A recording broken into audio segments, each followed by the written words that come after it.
दोस्तों, सुज़लॉन एनर्जी की बात करें तो यहाँ पे बहुत बड़ी गुड न्यूज़ निकल के आ रही है। सुज़लॉन एनर्जी को अब तक का दूसरा सबसे बड़ा ऑर्डर प्राप्त हुआ है और वो भी टाटा पावर के माध्यम से। तो देख सकते हो कि इंडिया के बड़े बड़े क्लाइंट इस समय सुज़लॉन के पास हैं। इससे पहले सरकारी कंपनी एनटीपीसी का सबसे बड़ा ऑर्डर प्राप्त हुआ था और अब टाटा पावर ने भरोसा जताया सुज़लॉन के ऊपर। पूरी अपडेट क्या है उसको समझने की कोशिश करेंगे, कितना बड़ा ऑर्डर है और इस ऑर्डर के बाद कंपनी के मैनेजमेंट का क्या कहना है। यहाँ पे जेपी चलसानी ने उस राज का भी खुलासा कर दिया है जिसमें पिछले दिनों देखे तो प्रमोटर ने अपनी होल्डिंग बेच दी थी। काफ़ी लोगों के सवाल निकल के आ रहे थे कि प्रमोटर लगातार अपनी होल्डिंग को ट्रिम कर रहे, वो यहाँ से निकल रहे और रिटेल इन्वेस्टर फंस रहे। तो इसका भी खुलासा हो चुका है। उसके पीछे की वजह क्या थी, क्या मंशा थी, उसको समझेंगे इस वीडियो के माध्यम से। और क्या अब यहाँ से सुज़लॉन के लिए एक सफ़र आसान हो जाएगा और निवेशकों को क्या फ़ायदा हो पाएगा, समझने की कोशिश करेंगे इस वीडियो के माध्यम से। लेकिन फ्रेंड्स, उससे पहले अगर आप पहली बार हमारे चैनल पे आए तो चैनल को सब्सक्राइब कर दीजिए, एक बेल आइकॉन दबा दीजिए ताकि जब भी नया वीडियो बने पहला नोटिफिकेशन आपको मिले। वीडियो पसंद आए तो लाइक से जरूर कीजिए। चलो फ्रेंड्स, वीडियो स्टार्ट करते हैं। मैं हूँ आपका दोस्त एसबी दवे और हमारे अपने चैनल ऑनलाइन कमाई में आपका बहुत बहुत स्वागत है। सबसे पहले सुज़लॉन एनर्जी के कारोबार की बात कर ले तो ये देख सकते हो कि 59.03 पर आज क्लोजिंग देखने को मिली, जहाँ पे 1.65% की तेज़ी बनी। वैसे तो यहाँ पे इंट्राडे में जो तेज़ी 2% के ऊपर की हुई थी, कुछ हल्की सी प्रॉफिट बुकिंग हो गई। और ये जो इतनी शानदार खबर के बाद भी जो बड़ी तेज़ी नहीं बनी, तो इसके पीछे वजह है रिटेल इन्वेस्टर। इस समय रिटेल इन्वेस्टर बहुत ही ज़्यादा डर गए। उनको लगता है कि सुज़लॉन में आने वाले समय और गिरावट होगी, लेकिन इस मौके का पूरा फ़ायदा उठा रहे बड़े फंड हाउस। अब सुज़लॉन ऑलरेडी जो बहुत ज़्यादा करेक्ट हो चुका है अपने ऊपरी प्राइस से, और कामकाज जिस तरह से बढ़ रहा है, ये स्टॉक में आने वाले समय उम्मीद बहुत ज़्यादा दिखाई दे रही है। तो सुज़लॉन एनर्जी को टाटा पावर से 838 मेगावाट का दूसरा सबसे बड़ा ऑर्डर प्राप्त हुआ है। तो ये देख सकते हो कि काफ़ी ज़बरदस्त गुड न्यूज़ है और क्लियरली इसका असर स्टॉक के ऊपर भी देखने को मिला। तो सुज़लॉन एनर्जी को मौजूदा वित्त वर्ष 2026 में अब तक का सबसे बड़ा ये दूसरा ऑर्डर प्राप्त हुआ है। कंपनी ने इसकी जानकारी एक्सचेंज को दी है। टाटा पावर की इकाई Tata power renewable energy limited से इनको 838 मेगावाट का ऑर्डर प्राप्त हुआ है। तो टाटा ग्रुप की जो सब्सिडीज कंपनी है टाटा रिन्यूएबल एनर्जी, जो रिन्यूएबल एनर्जी के प्रोजेक्ट करती है, विंड के, सोलर और हाइब्रिड प्रोजेक्ट करती है, तो उनके पास से ये बड़ा ऑर्डर प्राप्त हुआ है। सुज़लॉन एनर्जी ने बताया कि यह project firm and dispatch renewable energy यानी एफडीआरई परियोजना का हिस्सा होगा। इसके तहत सुज़लॉन की 266 S144 विंड टर्बाइन लगाई जाएगी, यानी टोटल 266 विंड टर्बाइन लगाई जाएगी जो S144 होगी। प्रत्येक विंड टर्बाइन की जो क्षमता होगी वो 3.15 मेगावाट की होगी। और आपको ये पता ही होगा कि जब से इन्होंने 3.15 मेगावाट विंड टर्बाइन लॉन्च की है, ज़बरदस्त हिट हुई है और लगातार इसी के ऑर्डर प्राप्त हो रहे हैं, काफ़ी ज़बरदस्त पॉपुलर हुई है। तो काफ़ी अच्छी इसकी बिजली की क्षमता है, उत्पादन क्षमता है। कम जगह में आप देखें बहुत ज़्यादा बिजली का उत्पादन करती है और मेक इन इंडिया के तहत बनाई जाती है। तो यह 838 मेगावाट की जो क्षमता है 3 राज्यों में लगेगी, एक ही राज्य में बल्कि 3 राज्यों में टारगेट करी है टाटा पावर। तो इनमें अगर देखें तो कर्नाटक में 302 मेगावाट की कैपेसिटी इंस्टॉल की जाएगी, महाराष्ट्र में 271 मेगावाट के विंड टर्बाइंस लगाए जाएंगे और तमिलनाडु में 265 मेगावाट की क्षमता लगाई जाएगी। तो 3 राज्यों के अंदर मिलकर 838 मेगावाट का ये बड़ा प्रोजेक्ट होने जा रहा है। अब इसका मतलब यह है कि सुज़लॉन के लिए कम से कम 1 साल का और काम आगे बढ़ गया है। काफ़ी बड़ा प्रोजेक्ट है, 3 राज्यों में लगाना है।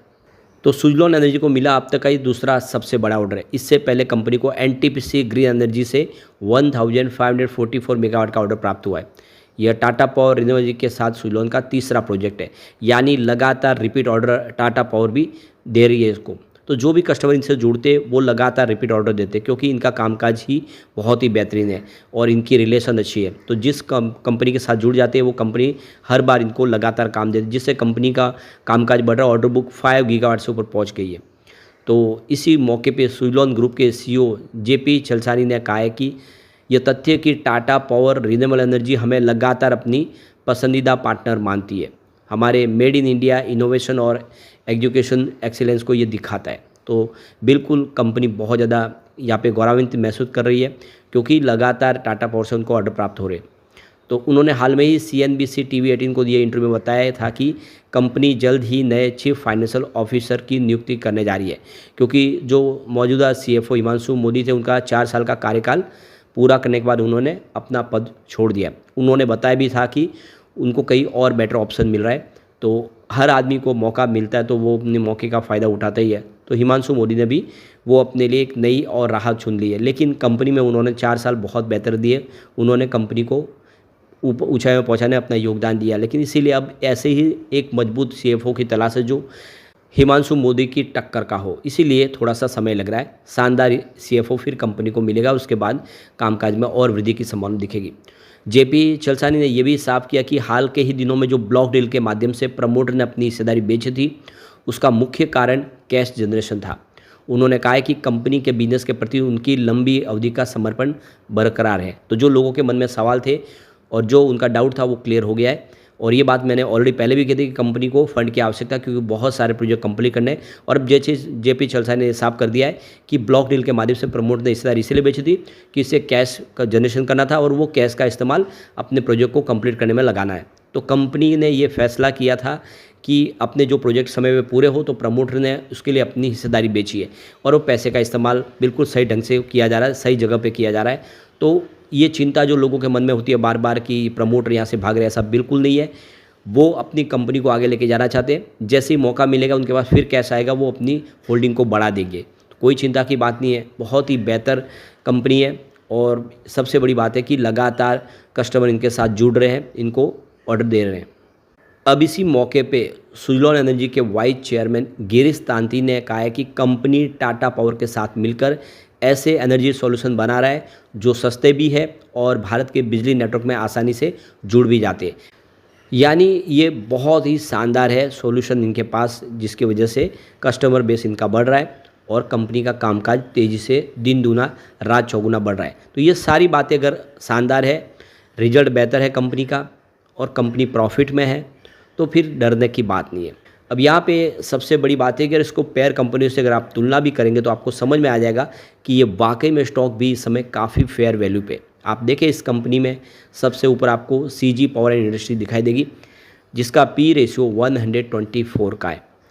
सीमेंस इनर इंडस्ट्रीज़ की बात करें, यहाँ पे 301.47 का P रेशियो है। फिर सीमेंस का 68.38 का P रेशियो है। ABB का 63.05 का P रेशियो है। हिताची एनर्जी का 176 का P रेशियो है। भेल का 278 का P रेशियो है, जबकि सुजलॉन एनर्जी का 38 का P रेशियो। यानी पेयर कंपनियों की लिस्ट में अगर आप देखें तो सबसे सस्ता शेयर आपको सुजलॉन ही दिखाई देगा, जिसका P रेशियो वाकई में कम है। तो ऐसे में उम्मीद बहुत ज़्यादा है कि आने वाले समय बेहतर कर सकता है। अब आप देख ही सकते हो कि यहाँ पे अगर हम होल्डिंग को देखें, शेयर होल्डिंग को, तो प्रमोटर ने अपनी स्टेक कम की थी जून में। देखें तो मार्च में उनकी 13.25% की होल्डिंग थी, जो जून में 11.74% हो गई थी। और इससे लोगों ने बहुत सारे सवाल उठाए थे कि लगातार प्रमोटर अपनी होल्डिंग कम कर रहे, कंपनी में उनकी पकड़ कमज़ोर हो रही है। तो इसका जवाब दे दिया है JP चलसानी ने। अब यहाँ पे FI ने अपना इन्वेस्टमेंट अनचेंज रखा। मार्च में उनकी 23.03% की होल्डिंग थी, जो जून में भी 23.03% के आसपास ही है। यहाँ पे लेकिन DI ने जम के खरीदारी की। आप देखें मार्च 2025 में उनकी 8.73% की होल्डिंग थी, जो जून 2025 में बढ़ के 10.17% हो गई। यानी DI ने बहुत सारा निवेश किया, उनको पूरा भरोसा है सुजलॉन के कामकाज पे। जनरल पब्लिक का भी होल्डिंग हल्की सी बढ़ी है, 54.98% की होल्डिंग थी मार्च में, जो जून में 55.06% हुई है।